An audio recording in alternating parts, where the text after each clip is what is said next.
Do you have what it takes to be successful? Maybe not. But if you're willing to do what it takes, you can get there. If you think the price of winning is too high, wait till you get the bill from regret. Because winning is not just an accident, it comes from going to war against yourself.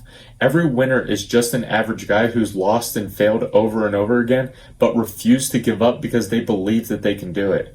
And what I realized is that we've been looking at the whole concept of becoming successful the completely wrong way. Now, with that being said, I do think it is important to compete against other people and have the right circle of men around you who are going to push you further than you can on your own. But the true competition is against our own bad habits, our own lack of discipline, our own fears, and our own self-doubts. Because when you consistently compete and win against those things, it's actually a lot harder to lose than it is to win. Take Kobe and MJ, for example, two of the fiercest competitors in sports history. And yeah, they were constantly competing against the people that they were playing against and trying to be the best in the world. But when they were both asked who their biggest competitors were, they both said themselves. And that's the mentality that you need to get to, and where I'm trying to get to as well. And how we can do this is by facing each and every single one of our fears head on. Because it's literally impossible to win if you don't face your fears.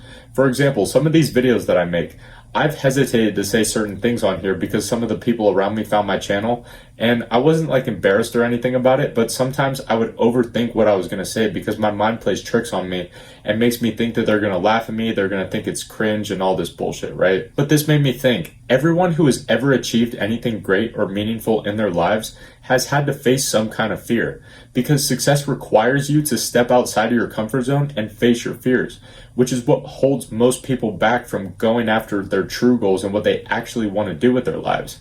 They're scared of facing their fears. They're scared of what other people are going to think. But what separates these people from the winners is that the winners don't let their fears hold them back, and instead they use them in order to grow. So now that we know overcoming our fears is what we need to do, the way to do it is to change our perception of it. And what I mean by this is, instead of resenting the fear, see the fear as an opportunity to grow. Take training legs in the gym, for example. It's scary to get under the bar for a hard set of squats. And I used to get all nervous and anxious of all the things that could go wrong and how difficult it was going to be. But once I would just do it, I would always look back and be like, why was I holding myself back all this time? Like, yeah, it was hard, but in reality, it wasn't even that bad. So once you change your perception of fear into an opportunity to grow, the next thing you need to do is develop self-control. Because Alex Hormozi says that one of the 3 most common traits of highly successful people is that they all have impulse control, which is the ability to fight the urge to do things that would hurt them in the long run and simply focus on the task at hand. And impulse control is just another form of self-control. And how you build it is by training your willpower. And how you train your willpower is by challenging yourself to do something hard every single day. Because if you don't do the hard things that you know that you need to do, you simply can't improve. But the best part is, self-control is the same when it comes to the muscles that we train in the gym or even your discipline. It's a trainable muscle. So the more that you implement self-control into your life, the stronger it will become.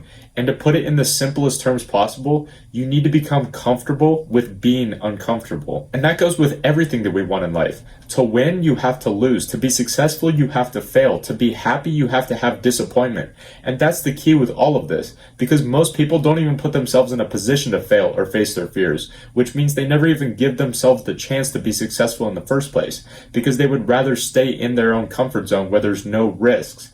For example, a lot of people struggle to work out consistently and control their diet because it's uncomfortable, right? But ask yourself this, what scenario would you rather choose? Would you rather choose being uncomfortable because you're overweight and you have all these health problems? Or would you rather be uncomfortable because you're sweating in the gym a couple times a week? And the reason I ask you this is because if you're going to feel discomfort either way, you might as well choose the one that's going to turn you into the person that you want to be in life. But I get it. It's not easy to fail and face your fears and do all these things. I can tell you from firsthand experience that it sucks.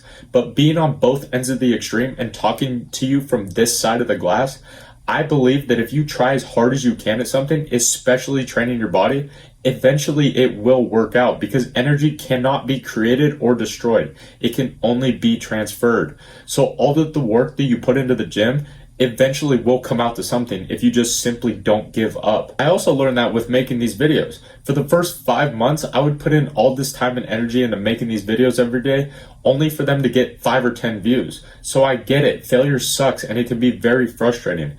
But when I took it to another level and started training even harder or putting even more time into creating these videos, that's when they started getting more views, and that's when my physique started really improving. Because the more energy that you put in, the more you get out. So you have to be obsessed with whatever you're pursuing. You have to be obsessed with improving and getting 1% better every single day. And in order to have this obsessiveness with your craft, you need a strong why. You need a powerful reason for why you do what you do. Because without it, you're always going to fall for the easier option of quitting when it gets hard. So spend some time thinking about why you even want to be successful in the first place, because it's your why that will push you to keep going even when your body is telling you that you should quit and give up. And not only that, but you need a clear goal as well, because how do you expect to be successful if you don't even know what you want to achieve or what you're going after? Because it's the goals is what gives us the drive and the energy to remain on track long enough in order to achieve them. And yeah, it's going to be hard, and yeah, there's going to be days that you don't want to do it, but I would argue that it's even harder to have to look back with regret and wonder what if. And I can tell you from personal experience and the people that I've been around that the worst failure in life isn't the person that fell down and failed. It's the one who never got back up and tried again. So I truly hope that you use at least one of these lessons in this video to upgrade your mentality, because they've had a huge impact on my life and the progress that I've been able to make over the past year. But thank you for watching, and I'll see you tomorrow, my friend.